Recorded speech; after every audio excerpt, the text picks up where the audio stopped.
మహబూబాబాద్ జిల్లాలో ఎమ్మెల్యే మురళీ నాయక్ పర్యటించారు. పర్యటనలో భాగంగా పలు అభివృద్ధి కార్యక్రమాలకు శంకుస్థాపన చేశారు.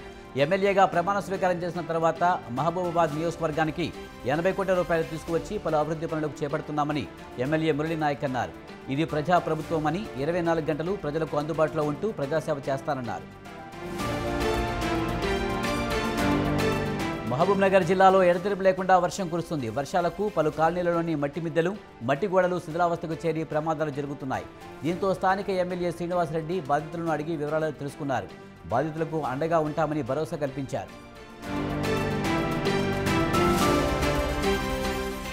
జమ్మూ కాశ్మీర్లో జరిగిన ఉగ్రవాదుల దాడిలో శ్రీకాకుళం జిల్లా నందిగాం మండలం వల్లభరాయునిపేట గ్రామానికి చెందిన ఆర్మీ జవాన్ జగదీశ్వరరావు మృతి చెందారు. జమ్మూ కాశ్మీర్లోని అనంతనాగ ప్రాంతంలో డోగ్రా వద్ద విధి నిర్వహణలో ఉండగా ఉగ్రవాదుల దాడుల్లో జగదీశ్వరరావు ప్రాణాలు కోల్పోయాడు. సనపల జగదీశ్వరరావు హవల్దార్గా ఉంటూ సైన్యంలో 22 సంవత్సరాలుగా సేవలందిస్తున్నారు. కృష్ణా జిల్లా పామారు నియోజకవర్గంలో గండికోట రాంబాబు అనే వ్యక్తి హత్యకు గురయ్యాడు. రాంబాబు తలపై కర్రలతో కొట్టిన ఆనవారును పోలీసులు గుర్తించారు.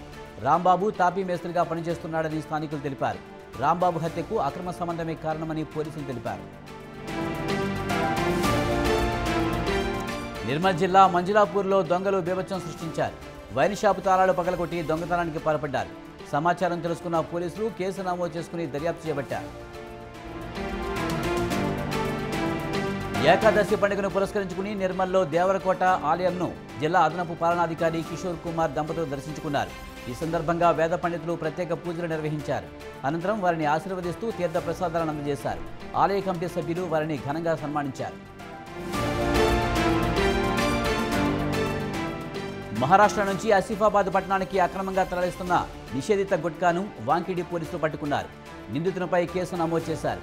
కొమరం భీం ఆసిఫాబాద్ జిల్లాలోని వాంకిడిలో వాహనాలు తనిఖీ చేస్తుండగా ఆటోలో 30 గుట్కా బ్యాగులను పట్టుకున్న పోలీసులు సీజ్ చేశారు. కేసు నమోదు చేసుకున్న పోలీసులు నిందితుడిని అదుపులోకి తీసుకున్నారు. నిజామాబాద్ జిల్లాలో డ్వాక్రా సంఘాల రుణాల డబ్బులు సుమారు 45 లక్షలు ఎగ్గొట్టింది కెనరా బ్యాంకు బీసీ పాయింట్ నిర్వాహకురాలు. పోతంగల్ మండలంలోని కల్లూరు గ్రామంలో 40 డ్వాక్రా సంఘాలు ఉన్నాయి. బ్యాంకులో తీసుకున్న రుణం డబ్బులు కట్టకుండా మోసం చేసిందని డ్వాక్రా గ్రూప్ మహిళలు ఆగ్రహం వ్యక్తం చేశారు. అధికారులు స్పందించి తమకు డబ్బులు ఇప్పించాలని కోరుతున్నారు.